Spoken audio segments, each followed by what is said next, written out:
ओम शांति। आपका मन सदा शुभ सोचे, सकारात्मक सोचे, खुशी से भरपूर हो।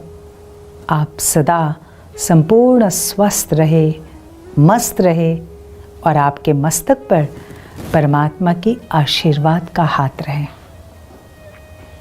इन्हीं शुभकामनाओं के साथ एक ने मुझे कहा, मेरी फ्रेंड ने मुझे सबके सामने बहुत गलत शब्दों का प्रयोग किया, इंसल्ट किया, ऐसे शब्द उच्चारे जो आज तक मैंने ज़िंदगी में वो अपमान कभी सहन किया ही नहीं था, वो कभी सुना ही नहीं था। और वो शब्द मेरे दिमाग में ऐसे बैठे हैं जो मैं उसे भुला नहीं पा रही हूँ।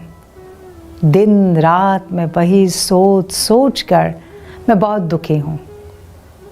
मेरे परिवार वालों ने मुझे समझाया, फिर भी मेरे दिमाग से वो नहीं जा रहा है।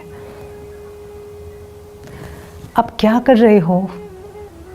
कटुता के शब्द, नफरत के शब्द उन्होंने एक बार उच्चारे, आप उसको बार बार मन के अंदर रिपीट कर करके आप अपने आप को दुखी कर रहे हो। मन के अंदर एक नेगेटिव एनर्जी को तैयार कर रहे हो।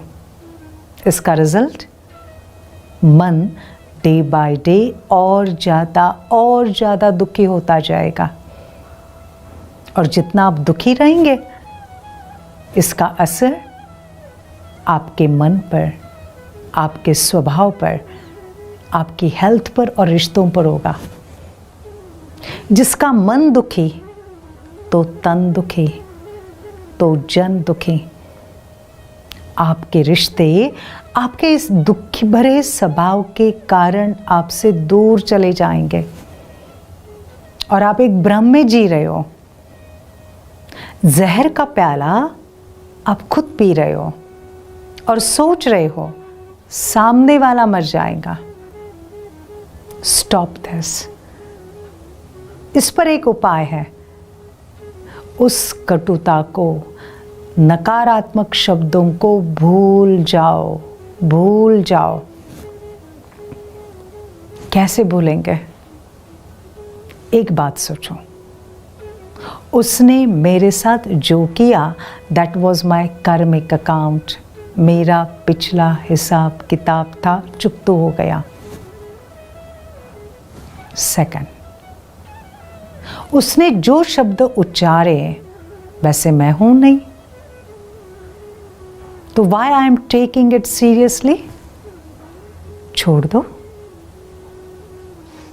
तीसरा, अगर मैं अपने जीवन में स्तुति, प्रशंसा, मान, अप्रिसिएशन, इनको मैं बहुत आसानी से हंसते हंसते स्वीकार करती हूँ, तो क्या इस कटुता को, इंसल्ट को स्वीकार नहीं कर सकती? फोर्थ, और वो बहुत इम्पॉर्टेंट, एक्चुअल में उस व्यक्ति ने एक बहुत अच्छा लेसन सिखाया है। कौन से शब्दों का प्रयोग नहीं करना चाहिए, ये उसने प्रैक्टिकल में करके आपको सिखाया है।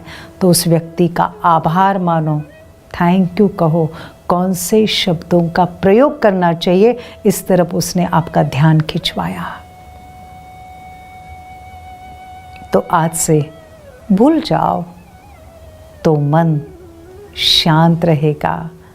शांत मन खुशी को लाएगा। ओम शांति।